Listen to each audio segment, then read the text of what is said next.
It's about 6:45 in the morning, and I'm about to go into Stater Brothers because I'm here at work really early. It was a very exhausting weekend. And I'm going to have to catch you guys up on everything that happened a little bit later. But first, I'm not prepared for the day as far as food-wise. I don't have enough food for the day. So since I'm here early, I'm going to stop into Stater Brothers and pick some things up to eat today while I'm at work. Mainly, I'm looking for protein, so I know I'm going to try to look to see if they have at least like 2 hard-boiled eggs already ready to go.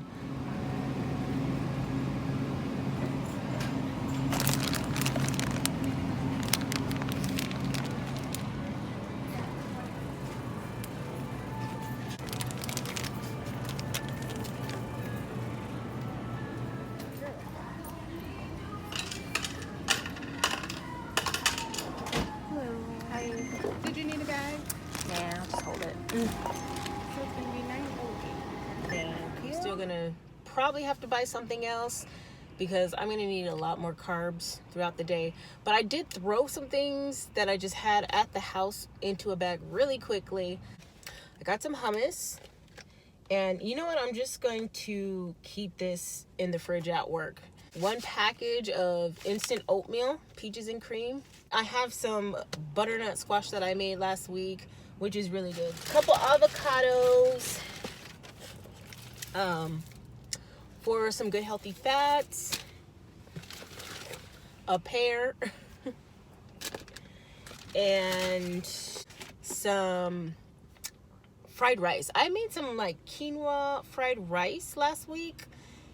I made it from scratch and it came out really good. So this is the leftover. Like I said, it was a really hectic weekend. I did have a lot of fun this weekend. My mom came over for the first time, and my mom had a stroke maybe 20 years ago. So she's paralyzed on one side. And she needs a lot of help with transfers and going to the bathroom and things like that. So she stays with my sister and her family, but they went to Paris for about a week. So I said, okay, for sure, I'll handle everything and go ahead, have a good time. I know you guys want some family time. That's an awesome opportunity. So go ahead. I'll be happy to help. Now, I was really excited about having my mom over to spend the night because my mom hasn't been over to my house in over 5 years. Because she's in a wheelchair, she hasn't been able to come to my previous places because it wasn't wheelchair accessible. I just moved 3 months ago to this house, this new house that I'm in. A lot more space, and it's just a single story with not a bunch of steps to get in. There's 1 step, but I mean, 1 step's fine. You can just, prop up the wheelchair, roll it up. But before that, we were on the 2nd floor of an apartment complex. So there was just no way she was getting into that place. So it's been really long since my mom's been able to experience how I am with my family and be in our space. So I was really excited to have her over. My son was really excited. He had never had his grandmother come over and spend the night. Now, granted, it shouldn't have never happened that way. She was very hesitant, but she finally agreed she would come. And, I bought these risers for the couches, risers for the bed to try to raise things up so it's easier for her to get up and get down. So anyways, I do all that. She comes over. Saturday was fun. We chilled. Everything was working out. She was able to get in and out of the bed and stuff with my help. But then I'm starting to realize once I go to work, there's going to be no one here to help her. But I had told her if it's not working, I'll take you back home Sunday. So I get her in with the wheelchair. We do all this work to stand her up in the shower. I put a chair in the bathtub. And when she sits down, it was just all bad from there. Because for one, her leg was like smashed up against the side where there's like a bar where you can hang like towels and stuff. You're like face towel. and her leg was moved up against it. So it was already just like too tight in such a bad situation. And knowing that it's like a tub, she could slip. If she slips, there's no way I can get her up. Also, I can't be putting too much strain on my body right now. So once she sat down, it was just like kind of panic, but I kept my cool because I didn't want her to panic, but I needed to get her out of there quickly because she was in pain. I told her to try to scoot over, and as she moved, we heard like a crack and a pop, and she was like, oh, what's happening? Is the chair breaking? And I said, no, the chair's not breaking. The chair's not breaking. And I didn't know if the chair was breaking. I honestly thought the chair was breaking, and I was really like afraid, and I'm like, I got to get her out of this tub because if the chair breaks, I can't pick her up. So long story short, again, I end up getting her out of the tub, and when I stand her up, I see that the leg of the chair has gone through the tub. Really? So it was just really emotional because I'm not only thinking my husband's gonna be upset, I put a hole in the tub, we're gonna be stressed out, now we're gonna have to pay like thousands of dollars to get a brand new tub. I don't even know if you can patch up a hole in the tub. Now I'm worried to tell the landlord we've just only been in there about 3 months that we put a hole in the tub. And then also there's the fact I got to get my mom back out of the bathroom safely. So it was just really emotional for me and exhausting, physically and emotionally exhausting. So I ended up getting her out safely, and then I text my husband and let him know like what had happened kind of immediately. My husband and my son had gone rock climbing, which I had a membership too, but obviously I can't rock climb anymore. So I texted him, I sent him a picture and was just like, I'm so sorry, please don't be mad at me. I already feel like terrible. I tried to give my mom a shower. She hasn't had one in so many years, and yada, yada, yada. So he just texts back, okay, but I'm like, oh, you still gonna be super mad? And you know what, it's not even that I felt he would just be like super mad or angry at me forever. It's just, I just didn't want the extra stress. We're already adding another person to the family, so it's gonna be pretty pricey. I have to have a C-section, so we're gonna have to pay for that. And because I'm older, I'm 37, I'm considered high risk. They're gonna want to monitor me more, do more ultrasounds, and I already checked on my Kaiser app to see like, oh, what's the estimate for ultrasounds? It's like $200 to $300 each one. So this is all going through my mind.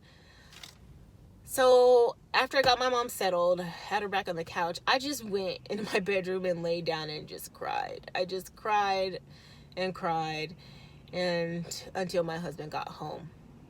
So I just really appreciate the way he handled the situation, because I feel a lot better about how everything went.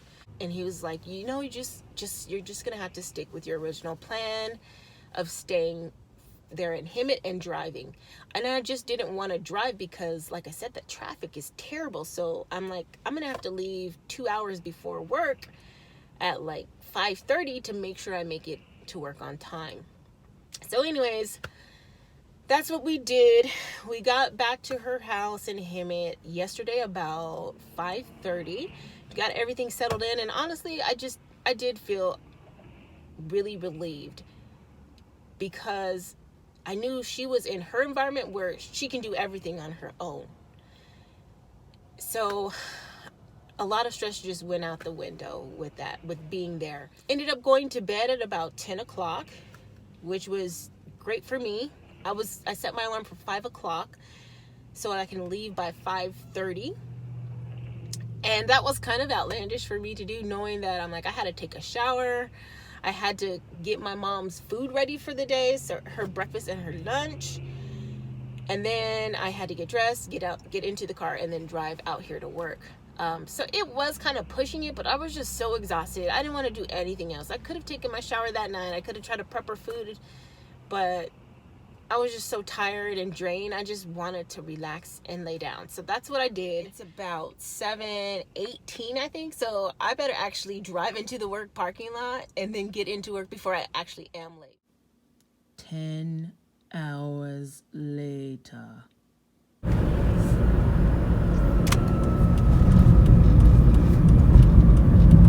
I'm so grateful that my mom has offered to buy dinner tonight from Lemongrass Asian Cuisine, just because she wanted to make sure that I'm not doing too much. So she didn't want me to have to come home and cook dinner, since I'm commuting an hour and about 15 minutes home back to her home, so that I can be there to take care of her and help her out while my sister is out of town. So I do really love this place because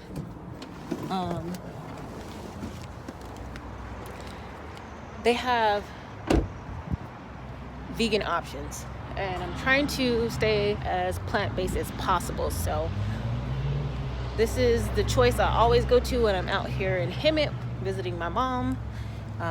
They usually have a tofu option, and their sauces don't have, all their sauces don't have butter or dairy. I decided to go with the baby bok choy because I've been doing some research into pregnancy and plant-based diets, and one of the things that I came across that I need to be watching out for is making sure that I'm getting enough choline. And for what I know so far, choline is more abundant in animal sources of food, but it is present in dark green leafy vegetables. So I honestly really love baby bok choy and ginger and garlic, which was all in this, so I went ahead and got it. So that about wraps up my day. As you can see, I'm ready to go to bed. I'm nice and cozy in my onesie because it is super shiver me timbers in here. I'm staying in my sister's room, and her bed is super nice and comfy, but she has her heater on lockdown, and you can't turn the heater on unless you know the code. Of course, I don't know the code, and she's in Paris, which is about probably 12 hours difference. So there's no turn that heater on. But anyways, time for me to get some shut-eye.